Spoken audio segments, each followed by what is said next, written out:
working in recording studios. Working in recording studios led me to working in television studios. Working in television studios helped me to understand the process of making television, which made it easier for me to get my own TV series when I had already learned about all these different Earth's forces and extremes. So, in retrospect, everything made perfect sense. At the time, it was Mad Woman's Footprints.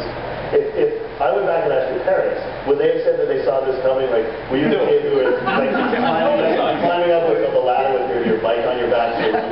What are you doing, George? Nothing? Nothing. When you were a kid, I asked your teachers, your parents, would they have been like, yeah, George is one day going to chase these destructive forces? Or? Just last week, I was back in my hometown, and my sister is now a school teacher there. So I got to go back, and literally my kindergarten teacher came to a talk that I was doing. How cool is that? You know, I'm 4 years old now. Kindergarten teacher, she remembered me, but no one saw it. I didn't see it coming. I always did have a passion for nature.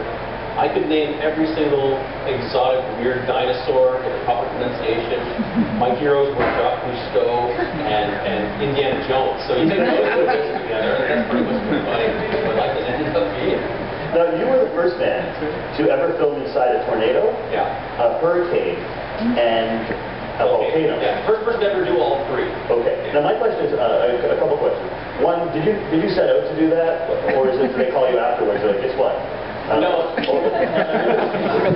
Like, is there like, that's what I wonder, is like, world renowned, is there like a tracking system where people are just like, oh wow, someone just did all three of these? Now, one, how do you get inside a tornado? When they say you filmed inside a tornado, what does that mean? And did you set out to say, okay, there are things that haven't been done. I'm going to not only film inside a tornado, but I'm going to do these other two as well. Wow, that's like 6 questions there. No, it was not intentional, but getting inside a tornado was not intentional. That was actually a big mistake on my part. I would think so. Yeah. Well, I try to get close. I try to do a dangerous thing in as safe a manner as possible. That's what I tell my mom and my wife. Oh, I'm getting the look. She's there. I know. She's in the room. It was May 2003. I'm with a partner of mine storm chasing, just the two of us. It's nighttime. Typically, I don't chase tornadoes at night because it's dangerous. You can't see them. But this particular tornado was headed right for Oklahoma City. Very high-profile storm. I had radar in the car. I could see the shape of the storm on radar. I could see exactly where the tornado was.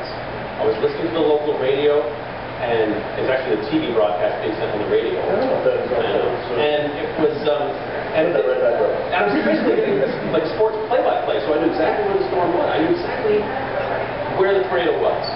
So I decided to chase that now, which in retrospect was a mistake.